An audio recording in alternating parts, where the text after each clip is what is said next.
ગુજરાત રાજ્યમાં ચોમાસું બરાબરનું જામ્યું છે તો છેલ્લા 24 કલાકના રાજ્યના 142 તાલુકામાં વરસાદ નોંધાયો છે, જેમાં નર્મદા જિલ્લાના નાંદોદ તાલુકામાં 8.8 ઇંચ વરસાદ, દાહોદમાં 7.6 ઇંચ અને તિલકવાડામાં 7 ઇંચ વરસાદ ખાબક્યો છે, જ્યારે પાવી, જેતપુર, ધરમપુર, શહેરા, કપરાડા અને વાપીમાં 6 ઇંચથી વધુ વરસાદ પડ્યો છે. તો દક્ષિણ ગુજરાતમાં મેઘરાજા સતત ધમાકેદાર વરસાદ વરસાવી રહ્યા છે. તો હવામાન વિભાગ દ્વારા આજરોજ મધ્ય અને ઉત્તર ગુજરાતમાં મધ્યમથી ભારે વરસાદની આગાહી કરવામાં આવી છે. તો અમદાવાદ શહેરમાં ગાજવીજ સાથે વરસાદની શક્યતા છે. તો ઉત્તર પ્રદેશમાં રચાયેલું low pressure upper air cyclonic સર્ક્યુલેશનમાં ફેરવાતા ગુજરાત અને રાજસ્થાનમાં ભારે વરસાદનું અનુમાન છે. તો આગામી 5 જુલાઈ સુધી રાજ્યભરમાં સાર્વત્રિક વરસાદની આગાહી છે, જેમાં ઉત્તર અને મધ્ય ગુજરાતમાં ભારે વરસાદની શક્યતાઓ છે. તો આજરોજ 9 જિલ્લામાં ભારેથી અતિભારે વરસાદનું અનુમાન છે, જ્યારે દમણ અને દાદરાનગર હવેલીમાં ઓરેન્જ એલર્ટ જાહેર કરાયું છે. તો આજરોજ અરવલ્લી, મહીસાગર અને દાહોદમાં ગાજવીજ સાથે વરસાદની શક્યતા છે. આ સિવાય ખેડા, પંચમહાલ, અમદાવાદ, ગાંધીનગર, મહેસાણા, સાબરકાંઠા, સુરેન્દ્રનગર, સુરત, ભરૂચ, આણંદ અને વડોદરામાં મધ્યમથી ભારે વરસાદનું અનુમાન છે. તો આ સિવાય અન્ય જિલ્લાઓમાં હળવાથી મધ્યમ વરસાદની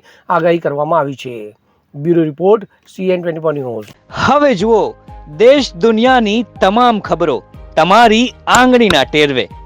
ઉઠાવો મોબાઈલ અને Google Play Store પરથી ડાઉનલોડ કરો અમારી CN24 ન્યૂઝ મોબાઈલ એપ.